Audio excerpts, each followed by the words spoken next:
I decided to make a beeline for the grocery store. I think I'm going to juice today. I've not juiced in quite some time. I know I have some basics at home, like I have celery and I have, what else do I have? I have celery and I have cucumber at home. So I'm gonna go and grab a few more things. The combination, my favorite combination of fruits and vegetables to juice.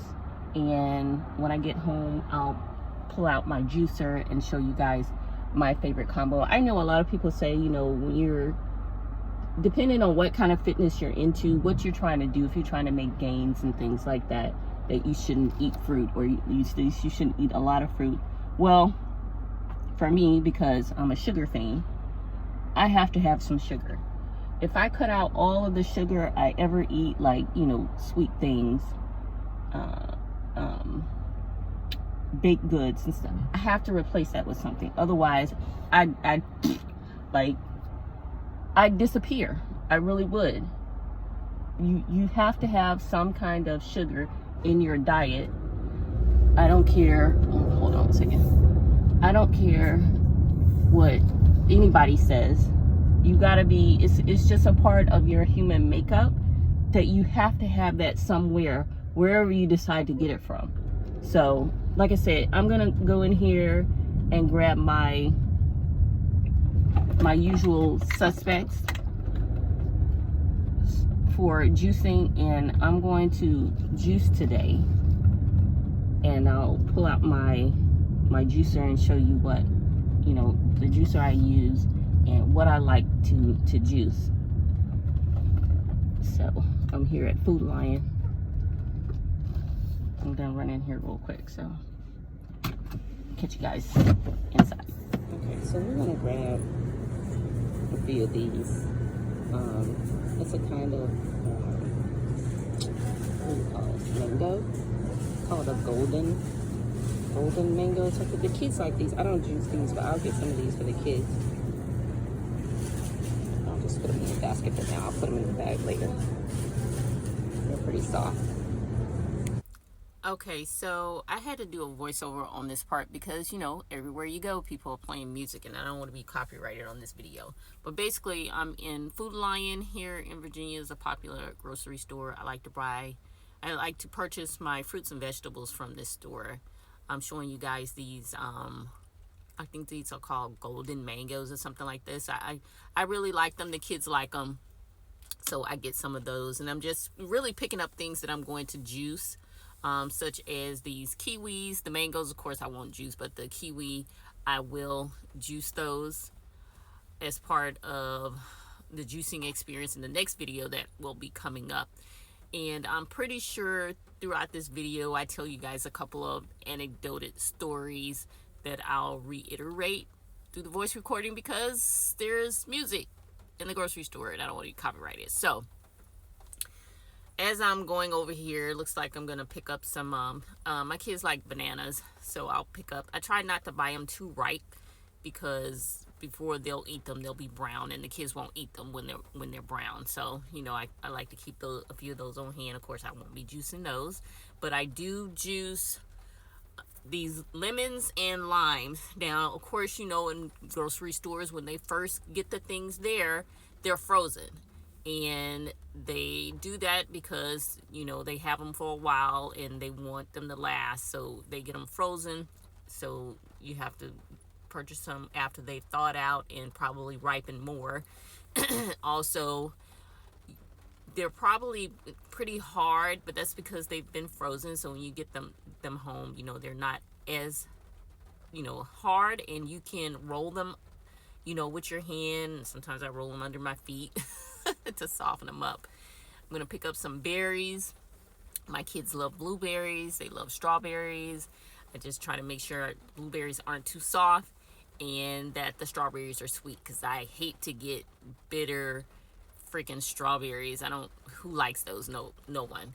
Then we're gonna move over to the apples. I love my juices not too sweet, a little bit of tartness, so I try to get 2 different types of apples. Normally the Granny Smith are good for the tartness, and then the yellow golden are good for sweetness. But this day they didn't really have a very good selection of apples, so I think I just grabbed a few Granny Smith and a few of the whatever Golden Delicious, the best ones that they had in the store, because normally I get like 5 or 6 to last through a whole week, because when I juice I use an entire apple of a Granny Smith and a yellow golden. So I just put a few in the basket because, you know, I was kind of disappointed in the selection. The only other place where I would buy fruit and veg would be Kroger's. They oftentimes have a good selection. They just don't have a good selection, meaning Kroger's, as far as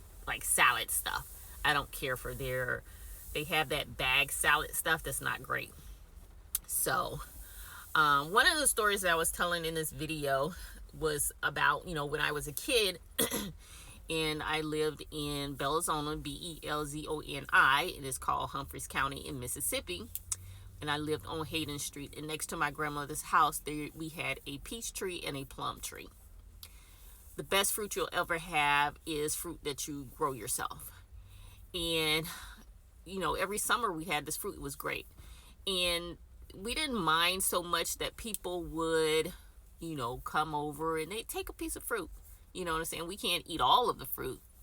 Oh, here we got some bag apples. I don't really care for the bag apples. I like to select my own. But anyway, back to the story. We didn't mind people taking fruit from the trees as long as they didn't take it before it was ripened, because it, you know, it damages the flowers in the trees. Not only that, they would climb into the tree to get the fruit, breaking branches, again, damaging the plant. So that wasn't, you know, so much an issue about sharing or people coming over. We just didn't like that people used to damage our trees that the fruit grew on. So I'm pretty sure I'm telling the story in here. So another story that I shared in here is about how my mother started a garden in our backyard. We had a really nice backyard. We had a cement blocked patio back there, but it was great. She really had a natural knack for gardening and growing things. And we lived in a predominantly, well, not predominantly, it was black. It was a black neighborhood. Nothing but black people lived around us. That's you know, my perception as a child when I was young. I later found out later on down the road that there were, you know, Caucasian people that lived on the outskirts, but we never saw them. In town, in the city, it was only black people. But, you know, in growing the garden, again, we didn't mind sharing because, you know, we could only eat so much fruit and vegetables and things like that. So people would, you know, jump the fence, trample the garden in the back. You know, we didn't mind sharing and people taking what they, you know, wanted, taking a little bit here and there, but they just did not respect the hard work that my mother had put into maintaining and growing the fruits and vegetables in the garden. You know, it's just one of those, you know, so she eventually just let it go because it was just terrible. But it's just one of those many things as a child that I remember, that I love, that are fond memories, as well as, you know, when I was a child, we didn't go to the grocery store and buy our fruits and vegetables. We bought it off the back of a truck, off the farmer's truck, because we lived in the country, and that's what you do, and that's where you buy your fresh fruits and vegetables and things like that. So that's the best fruit I ever had in my life. You know, today, 2024, not so much. You get what you get, and you don't make a fit or cause a fit. Is that how it goes? I don't know.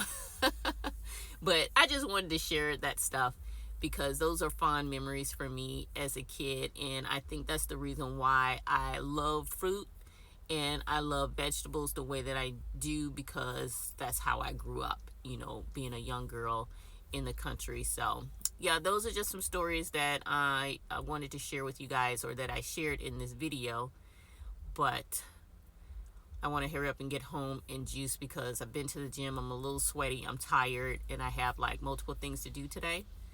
So I don't know, somewhere in here I'm checking out, and I'm going to show you guys the cost of everything that I purchased, and maybe you want to compare it to, you know, how much you spend from where you live, because I live here in Virginia Beach, Virginia, and it's expensive. It's expensive everywhere, but this is just, how it is here. So real quick, let me see where I am in the video, because I'm talking a lot and I know you guys can't hear what I'm talking about, so I'm voicing over this part right here. So yep, hold on one second. Okay, so I had to fast forward through the video to see what it was I was talking about. So I was still going on about my childhood, and I recall where, along with the fruit trees, we also had wild berries that would grow along the side of our house, and my mother would actually take those and make wild berry cobbler, believe it or not, and it was really good. My mom was really good at things like that, as well as we had those little honeysuckle bushes that would grow out there, and of course we pull them off and put them in our mouths and eat them. I don't know if it was good or bad or poisonous or not, but it was something that we used to do as kids, or I used to do as a kid. I'm still alive, so I guess it wasn't that bad. Yeah. Okay, so I'm showing you guys actually what I spent with the fruits. I remember I only bought fruit, apples, lemons, limes, kiwis, some mangoes, and this is what the total came to. It actually was a discrepancy there where the apples were way too much, and I had to get the attendant to come and adjust the price so that it could reflect correctly and how much it cost and what I was paying. So yeah, so I know I don't normally show you guys what I spend. I spend a lot of money on groceries, obviously, because I have kids at home, teenagers and stuff. But the person me showing you that was, oftentimes I think, well, at least I find, especially like when I go to Kroger's, their prices don't match. So you have to be, and you guys probably know this as well, you're adults. Their prices don't always match what they're advertising. So I have to be diligent about checking the... This thing literally just shut off. I watched it shut off. So it's not me forgetting, because I thought I was going crazy. It's not me forgetting to press the record button. It shuts off on its own. I just saw it do it. But anyway, I was talking about Kroger's and that their prices advertised don't always match when you get to the register and you ring up, your items that you're purchasing. Especially when they have you, well, not at Kroger's. Well, I mean, yeah, at Kroger's too. When they have you ring up your own items, sometimes they don't ring up the right price. So you have to definitely pay attention to, how much things cost.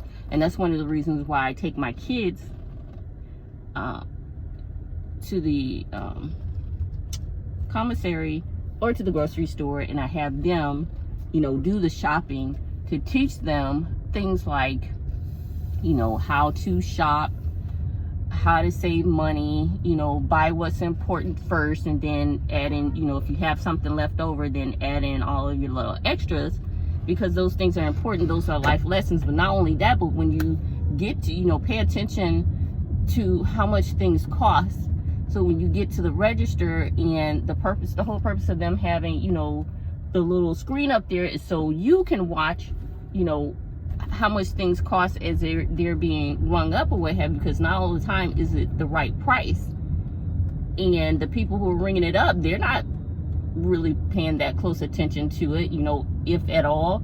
They're just trying to, get your stuff rung up and get you out of here, because that's what they're supposed to do. So, and I also have, like when I was growing up and I would buy our groceries, I would count how much money I had, and then per item, I would carry like a calculator with me. So I would keep, count of, how much I was tallying, so that I didn't go over and have too much stuff in there that I couldn't pay for,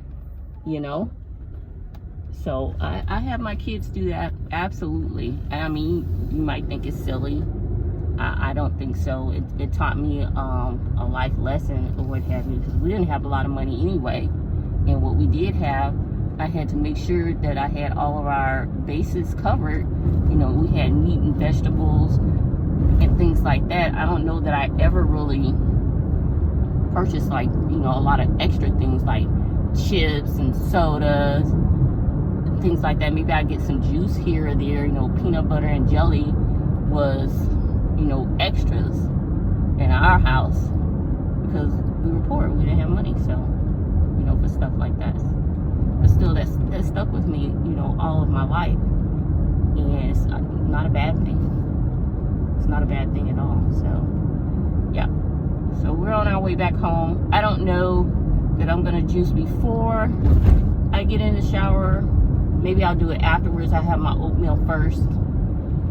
Also, juicing is good just for cleaning out your system. It's just helping the trash, you know, move along. Get your bowels moving. I think it's a really good flusher. You don't have to, you know, always have to take laxatives and things like that. So that stuff's not good for you anyway. I mean, sometimes I know you can't help it. You know, you're in a situation where you need it. Absolutely do it. But it shouldn't be something that you rely on to go to the toilet every day. Going to the toilet is important. Maybe that's TMI, but it's the truth. If nobody's ever told you. And I go every day. Sometimes, most times, twice a day. And if I don't, there is something seriously wrong, and I need to figure out what that is. Because my whole day will be ruined if I'm backed up. No. Alright, so I'll check in with you guys later after I clean myself up and made myself presentable for the day.